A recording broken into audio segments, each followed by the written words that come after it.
1절 예수께서 성전에서 나가실 때에 제자 중 하나가 이르되 선생님이여 보소서 이 돌들이 어떠하며 이 건물들이 어떠하나이까.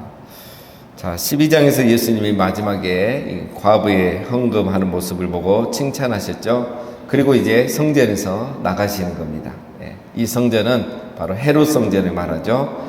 헤롯 성전은 헤롯이 유대인들을 이제 그 환심을 얻기 위해서 지어준 성전이죠. 무려 83년에 걸쳐서 이 성전을 지었습니다. 그러니까 얼마나 화려하겠습니까? 예수님 태어나기 전부터 20년 전부터 짓고 예수님 떠나시고 나서도 30년을 더 지었습니다. 그래서 이 헤롯 성전은 고대 건축물 중에 가장 웅장한 건축물 중에 하나로 그렇게 꼽힐 정도로 유명합니다. 그러니까 유대인들은 이 화려하고 웅장한 성전을 보면서 항상 자기 자부심을 느꼈고 자랑하고 싶었고, 지금 제자들은 저 북쪽 갈릴리 시골에서 와서 이 성전을 또 오랜만에 보니까 정말 웅장하고 또 그걸 보니까 기쁘고, 그래서 지금 예수님에게 또 자랑하고 싶은 거죠. 이 돌들이 어떠하며 이 건물이 어떠합니까? 얼마나 멋있습니까? 대단하지 않습니까? 이런 말이죠. 2절 예수께서 이르시되 내가 이 큰 건물들을 보느냐? 돌 하나도 돌이 남지 않고 다 무너뜨려지리라 하시니라. 내가 이 큰 건물들을 보느냐? 자, 마태복음에 보면은 좀 더 자세히 나왔습니다. 너희가 이 모든 것을 보지 못하느냐? 이 말이 추가됐어. 그래서 하시는 말씀이 내가 진실로 너에게 이르노니 돌 하나도 돌이 남지 않고 다 무너뜨리리라. 그 예수님은 이제 보신 거죠. 제자들은 웅장한 건물만 보셨지만 마태복음 보면 예수님은 이 모든 것을 보지 못하느냐. 즉 예수님은 이 성전이 무너질 것을, 파괴되고 멸망될 것을 보신 거죠. 왜냐하면 이 안에 예배가 사라졌기 때문에, 성전의 기능이 사라졌기 때문에 결국은 하나님께 버림받고 심판받아서 나중에 주 70년에 멸망할 것을 예수님이 미리 내다 보신 거죠. 사람들은 보이는 화려함과 웅장함만 봤지만 예수님은 그 이면에 모든 걸 다 보신 겁니다. 그래서 실제적으로 여러분 주 70년에 로마의 디도 장군이 와서 이제 이거를 성전을 파괴하고 성전의 물건을 가지고 로마로 이렇게 돌아간 적이 있습니다. 그래서 예수님의 예언대로 그대로 됐던 거죠. 역사적으로 보면 이런 일들이 다 그대로 이루어진 겁니다. 이제 왜 이런 주 70년에 이런 일이 일어났냐면, 이제 주 60년부터 이제 새로 부임한 총독이 자꾸 이 성전은 다 안에 금으로 돼 있잖아요. 그러니까 그거를 자꾸 가져가는 거예요. 그 유대인들이 그렇지 않아도 불만이 많은데 자꾸 데모를 하는 거죠. 데모를 하고 뭐 이러니까 이제 안 되겠다 싶어서 유대인들을 말살시켜야 되겠다 해서 주 70년에 로마의 티투스 장군이죠. 디도 장군이 이제 예루살렘 완전 정복하고 성전을 파괴합니다. 이때 죽은 사람이 예루살렘에서만 100만 명이 죽어요. 그래서 이때 이제 항전하고 끝까지 싸우다가 그 율법의 말씀을 지키기 위해서 이제 마지막에 탈출한 사람들 있죠. 몰래 탈출해서 이제 그 사람들 어디 갔냐면 저 남쪽에 사해 바다 옆에 있는 마사다라는 곳에 갑니다. 그곳에서 마지막 로마와의 항쟁이 일어나죠. 그래서 그곳에서 이제 로마가 점령할 수 없는 곳인데 결국 로마가 또 점령합니다. 그래서 그 마지막 로마의 이방인의 칼에 죽기 전에 그들이 스스로 이렇게 자결했던 그 놀라운 이야기가 전해집니다. 마사다 항쟁이라고. 자, 그런 역사적인 비참한 일이 예수님 예언대로 40년 뒤에 다 일어났습니다. 그래서 우리 예수님은 뭘 보고 계십니까, 여러분?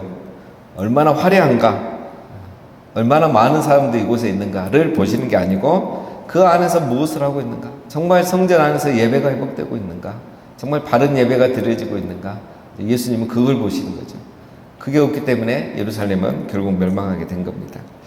자, 3절 예수께서 감난산에서 성전을 마주대하여 앉으셨을 때에 베드로와 야고보와 요한과 안드레가 조용히 묻되 우리에게 이르소서 어느 때에 이런 일이 있겠사오며 이 모든 일이 이루어지려 할 때에 무슨 징조가 있사오리까. 예수께서 감난산 성전을 마주대하여 앉으셨다 이거죠. 자, 그 예루살렘과 감난산은 그냥 두 산이 이렇게 마주보고 있는 겁니다. 나란히 있는 거죠. 예루살렘이 한 800m, 그다음에 감난산이 한 900m니까 100m가 좀 더 높습니다. 그래서 우리가 이제 성지 수련하면 이 감난산에서 예루살렘을 내다보는데 그대로 다 보이는 거죠. 자, 그런데 이제 여기 앉아 계실 때 이제 성전에서 나오셨기 때문에 이제 다시 감난산으로 건너가신 거죠. 자, 이제 예수님의 제자 중에 베드로, 야고보, 요한, 안드레 이 네 명이 이제 예수님께 질문을 합니다. 자, 이 네 명은 이제 예수님의 제자 중에 가장 이렇게 사랑받는 제자고, 특별히 베드로, 안드레, 베드로와 야고보와 요한 이 세 명은 예수님이 특별히 더 이렇게 아꼈던 제자들이죠. 그래서 그 야이로의 딸을 살려줄 때도 이 세 명만 데리고 갔고, 변화산상에 갈 때도 이 세 명만 데리고 갔고, 또 겟세마네 동산에서 기도하실 때도 이 세 명을 함께 데려갔습니다. 안드레가 같이 낀 거는 아마 여기에서만 그런데, 이때는 아마 안드레가 이제 같이 있다가 같이 나와서 예수님께 이제 질문을 그렇게 한 것 같습니다. 이 사람들의 질문은 그거죠. 어느 때에 이런 일이 있겠으며, 이제 그때 무슨 징조가 있겠느냐. 갑자기 왜 이런 질문을 하냐면, 이제 유대인들은 이 성전이 멸망한다는 것은 상상하지 않죠. 그들의 생각에는 그게 없습니다. 그래서 구약에서도 그 바벨론에게 멸망하는 날까지 이 사람들이 이걸 인정하지 않았잖아요. 예레미야 같은 사람은 너희가 회개하지 않고 신앙생활 제대로 안 하면 하나님이 성전도 내어줄 것이다. 그러니까 빨리 회개해라 이렇게 했지만 그 사람들은 그걸 믿지 않고 오히려 예레미야를 핍박하지 않았습니까? 유대인들 안에는 왜 하나님이 살아계시고 여기는 하나님의 성전인데 이 성전을 하나님 버리실 리도 없고 멸망할 수 없다는 거, 이게 그냥 자기들의 신념이죠. 신념. 그런데 이제 예수님 이런 말씀을 하시니까 이제 제자들이 충격을 받은 거예요. 그래서 어느 때에 이런 일이 있겠으며 그때가 되면 무슨 징조들이 있겠느냐, 이제 이런 질문을 했던 거죠. 그래서 오늘 본문에는 이제 예수님이 무슨 일이 일어났는지 크게 이제 세 가지를 말하면서 너희가 주의해야 된다. 이제 그들은 이런 간단한 질문을 했는데 예수님이 이제 이걸 가지고 종말에 관한 교훈을 주셨고, 그게 오늘 우리에게 이제 더 큰 교훈이 된 것입니다. 자, 세 가지를 보겠습니다. 먼저 5절에 보면은 예수께서 이르시되 너희가 사람의 미혹을 받지 않도록 주의하라. 자, 제일 중요한 거죠. 이제 메인 이야기는 이겁니다. 마지막 때에 사람의 미혹을 받지 않도록 주의하라는 거죠. 자, 어느 때 이런 일이 있냐에 대해서는 예수님 말씀하지 않습니다. 그렇죠? 그거는 아무도 알 수 없는 거죠. 그러나 예수님은 이제 중요한 거는 뭐냐? 어느 때가 되는 게 중요한 것이 아니고 사람의 미혹을 받지 않도록 하는 게 중요하다. 왜냐하면 6절에 세 가지 이유가 나오죠. 많은 사람이 내 이름으로 와서 이르되 내가 그라하여 많은 사람을 미혹하리라. 자, 왜 첫 번째 사람들이 와서 내가 다 예수라고 말하고 그렇게 주장하기 때문에 너희들이 그런 미혹에 넘어가지 않도록 주의하라라는 것입니다. 내가 그라, 내가 그라, 이제 헬라어로 하면 에고에임이잖아요. 자, 이 말은 우리 예수님이 요한복음에서 많이 하셨잖아요. 7번 하셨잖아요. 내가 누구인가를 설명할 때 에고에임이, 나는 생명의 떡이라, 나는 세상의 빛이라, 나는 선한 목자라, 이렇게 하시면서 자기가 메시아임을 드러냈는데, 이 가짜 그리스도, 거짓 그리스도들이 와서 내가 그리스도다 이렇게 말한다는 것입니다. 그래서 그런 사람들에게 미혹받지 않도록 주의해야 된다는 거죠. 여러분, 그때나 지금이나 내가 예수다, 내가 하나님이다, 이런 사람 얼마나 많습니까? 지금 우리나라에도 엄청 많잖아요. 자, 그런 일들이 항상 시대마다 일어난다는 거예요. 그러면 이런 일이 일어나면 사람들이 많이 넘어가요. 그 말을 믿어서도 넘어가는데, 우리가 들으면 말도 안 되는 이야기잖아요. 자기가 이 성령이다, 예수다 하면 말이 됩니까? 근데 왜 사람들이 넘어가요? 넘어가는 이유는 이게 이제 미혹의 영에 넘어가기 때문에 그렇습니다. 그래서 이 첫 번째 이 이야기는 마귀의 영역, 사단의 영역에 관한 얘기예요. 사단이 많은 사람을 미혹하기 위해서 마지막 때에 이런 거짓 그리스도들을 일으키고 그들을 통해서 사람을 미혹한다는 거예요. 그래서 이 마지막 때 일어난 많은 일 중에 하나가 이 거짓 이단, 거짓 그리스도들이 많이 일어나는 겁니다. 그래서 그들이 우리 성도들을 미혹하는 겁니다.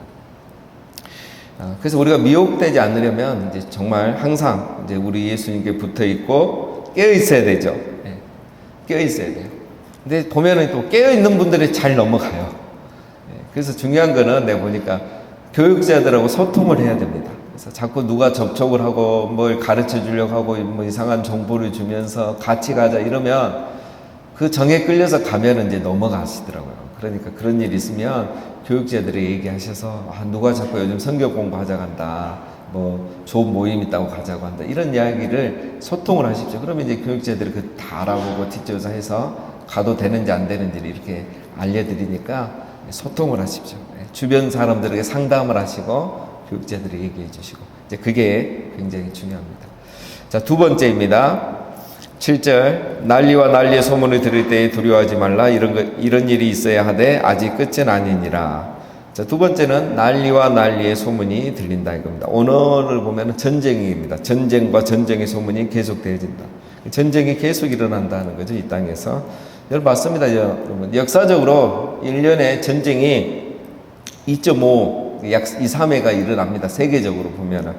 지금도 그잖아요. 설마 우리가 이 시대에 이런 전쟁이 일어나고 지금 전쟁이 어느 지역에서 곧 일어날 것 같다는 생각을 우리가 감히 상상이나 했습니까?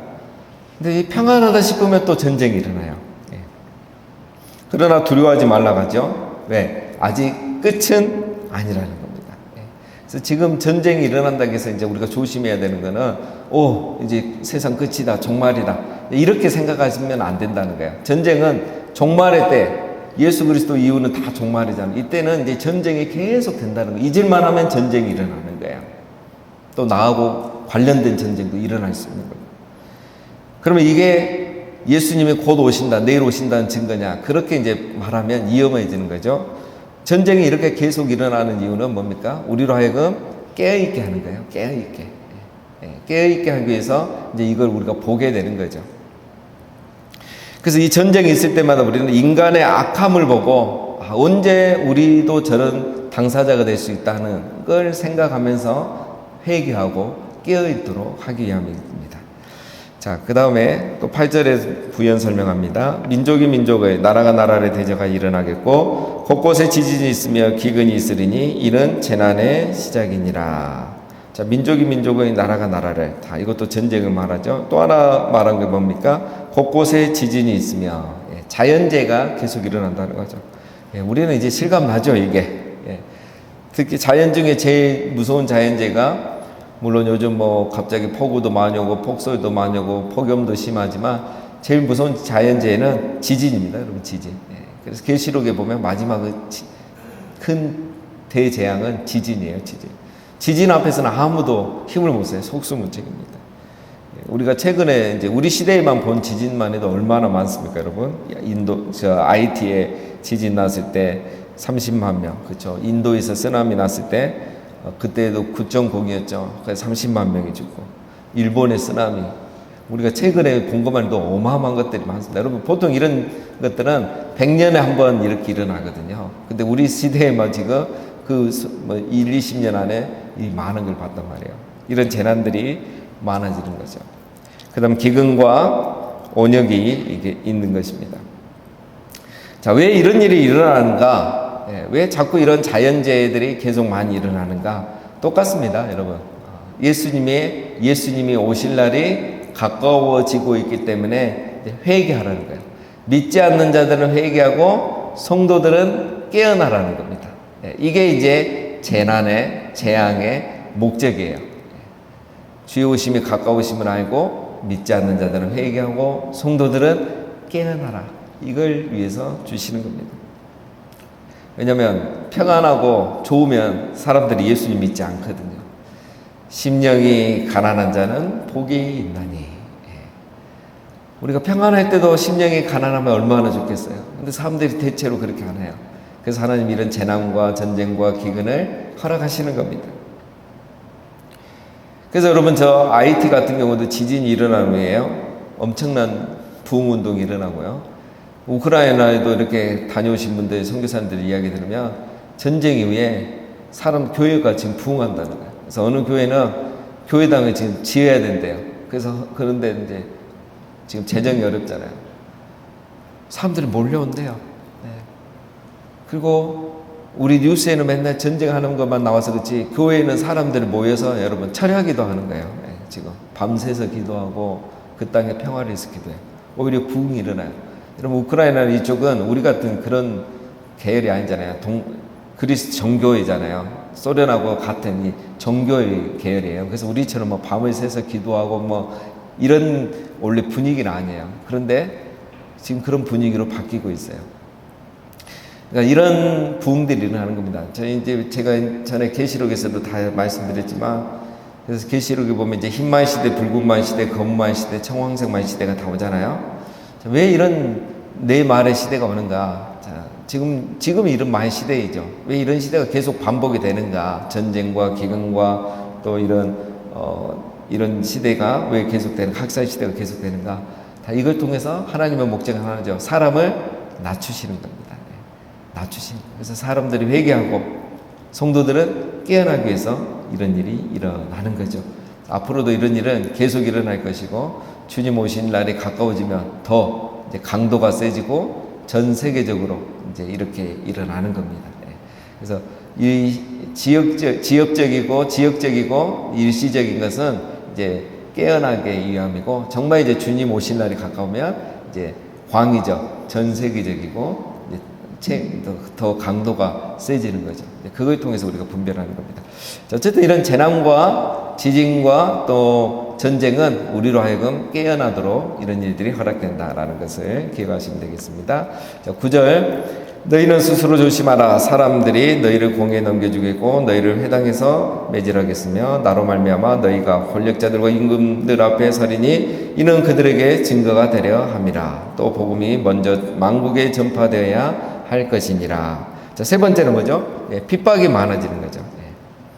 갈수록 교회가 핍박받고 성도가 핍박받아요. 너희는, 그렇죠, 예수님의 제자들, 오늘 우리들이 말하죠. 나를 인하여 복음 때문에, 예수님 믿는 것 때문에 권력자들과 임금들 앞에 서리니 우리가 고난을 받게 돼요. 그 당시는 이제 이게 정말 그대로 성취되죠.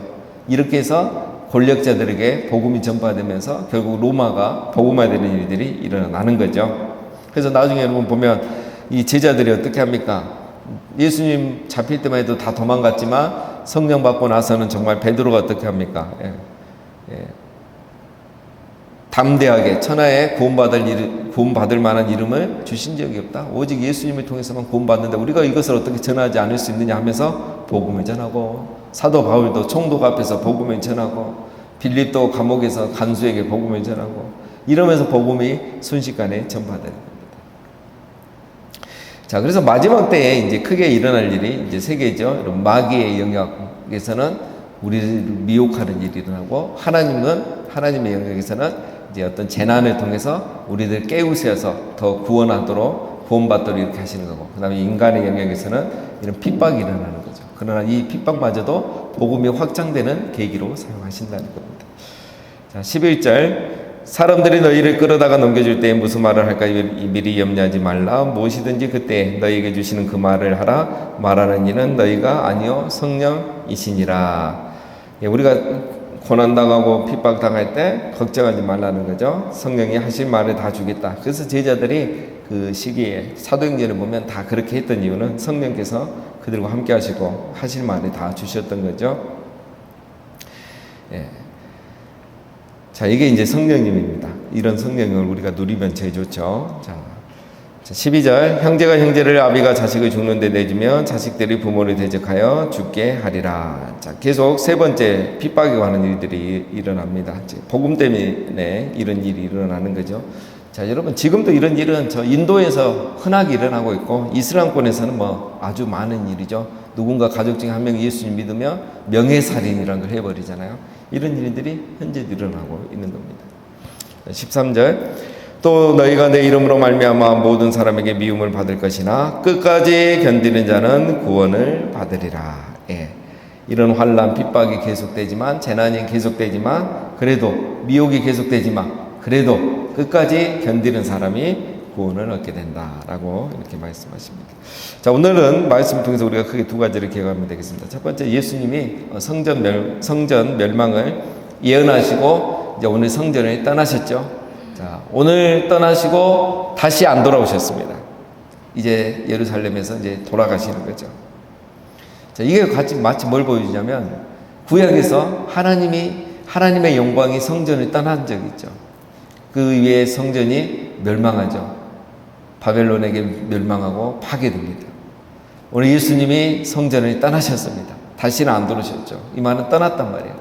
그리고 나서 이 성전은 40년 뒤에 로마 디도 장군에 의해서 멸망을 했습니다. 오늘이 마지막 기회였던 겁니다. 그리고 이제 아직 이제 죽으시기 며칠 남았는데 이 기간이 그들에게 마지막 기회였던 거죠. 오늘 예수님은 이들에게 마지막 기회를 주기 위해서 오셨던 거예요. 그러나 그들은 끝까지 회개하지 않고 결국 심판을 받게 된 것이죠. 그래서 우리가 심판이 오는 그날까지는 지금은 은혜 받을 만때요 구원의 날인 겁니다. 그때에 이들이 회개하지 않았기 때문에 결국은 심판을 받게 된 것이죠. 자, 그 다음에 두 번째, 이 성전을 보면서 제자들은 성전의 웅장함을 자랑했으나 예수님의 관심과는 달랐던 거죠. 오늘 교회도 마찬가지입니다, 여러분. 교회의 영광은 어디 있습니까? 교회의 영광은 건물이나 웅장함이 있지 않습니다. 사람의 수에 있는 것도 아닙니다. 하나님의 임재에 있는 거예요. 정말 교회가 교회냐는 하나님의 임재하시느냐, 그겁니다. 하나님은 어느 곳에 임재합니까? 예배가 살아있는 곳, 기도가 있는 곳, 말씀 있는 곳에 하나님이 임재하시죠. 그래서 교회의 영광은 말씀과 기도와 예배입니다. 그곳에 하나님 임재하시고, 그러면 그 교회는 정말 영광스러운 교회고 정말 하나님 임재하시는 성전입니다. 성전의 역할을 하고 있잖아요. 성령이 거하시는 전이기 때문에 참 성전이 되는 것입니다. 그래서 우리가 가장 힘써야 될 건 뭐냐? 하나님의 임재이죠. 우리 성전된 우리가 가장 힘써야 될 건 뭐냐? 우리의 영광은 어디에 있느냐? 하나님의 임재에 있는 거예요. 우리가 말씀과 기도와 예배 생활 가운데서 하나님의 임재 가운데 있을 때 우리가 참 성전이고 하나님이 기뻐하시는 성전이 된다는 거예요. 그래서 우리 모두가 그러한 성전이 되어야 되겠습니다. 그러한 성전이 되었을 때 이 마지막 시대, 이 사단의 유혹과 또 이 재난과 또 이런 핍박 가운데서 우리가 신앙을 마지막까지 깨어있고 지킴으로 마지막에 구원에 이르게 되는 것입니다. 우리 모두가 하나님이 기뻐하시는 참 성전이 되고 우리 교회가 그런 영광스러운 교회, 주의 성전이 되기를 주님의 이름으로 축원드립니다.